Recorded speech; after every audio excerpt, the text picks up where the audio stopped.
बैल का दूध। हमेशा की तरह एक दिन मौका पाकर दरबारी बीरबल के खिलाफ बादशाह अकबर के कान भरने लगे। वे कहने लगे, जहाँपनाह, बीरबल स्वयं को कुछ ज्यादा ही अक्लमंद समझता है। यदि वह इतना ही अक्लमंद है तो उसे कहिए कि वह बैल का दूध लेकर आए। दरबारियों की बातों में आकर अकबर ने बीरबल की अक्लमंदी की परीक्षा लेने की सोची। बीरबल उस समय दरबार में उपस्थित नहीं था।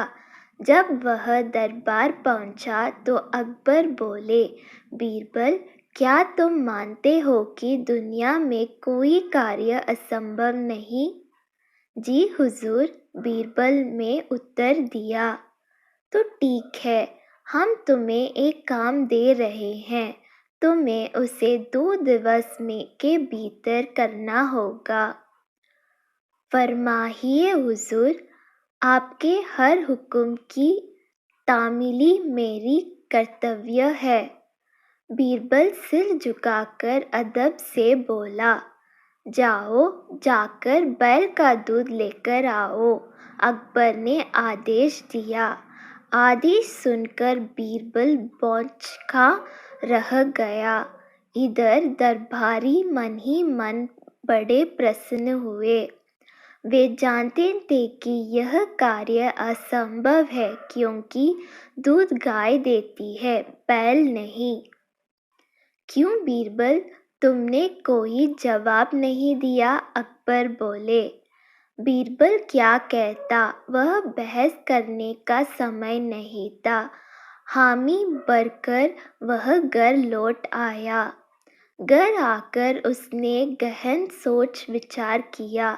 अपनी पत्नी और पुत्री से भी चर्चा की। आखिरकार सबने मिलकर एक उपाय निकाल ही लिया।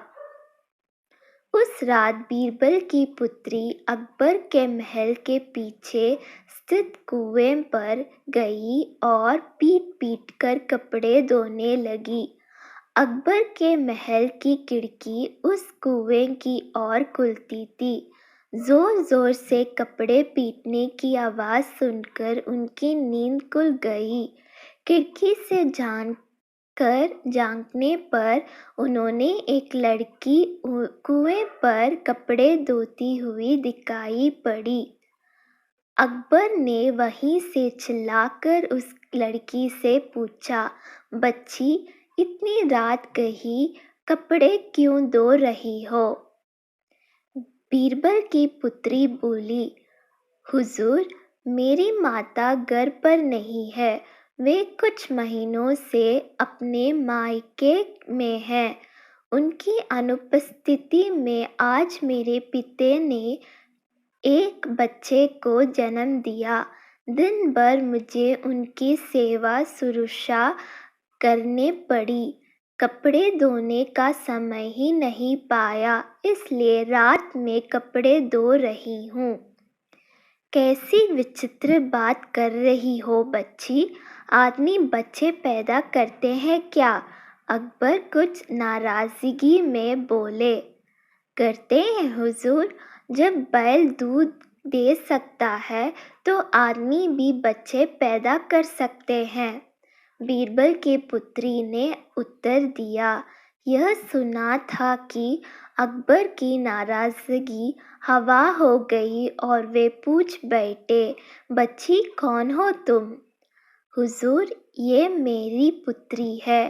पेड़ के पीछे छुपे बीरबल ने अकबर के सामने आकर उत्तर दिया। आओ, तो ये तुम्हारा स्वंग था? अकबर मुस्कुराते हुए बोले, गुस्ताखी माफ हुजूर, और कोई रास्ता भी नहीं था अपनी बात समझाने का। बीरबल अकबर की नींद में खलल डालने के लिए क्षमा मांगते हुए बोला। इधर अकबर भी बीरबल की अक्लमंदी का लोहा मान गए। अगले दिन रात का पूरा वितरण दरबारियों को सुनाते हुए उन्होंने बीरबल को उसकी अक्लमंदी के लिए सोने का हार इनाम में दिया। दरबारी हमेशा की तरह जल भुना कर रहे थे।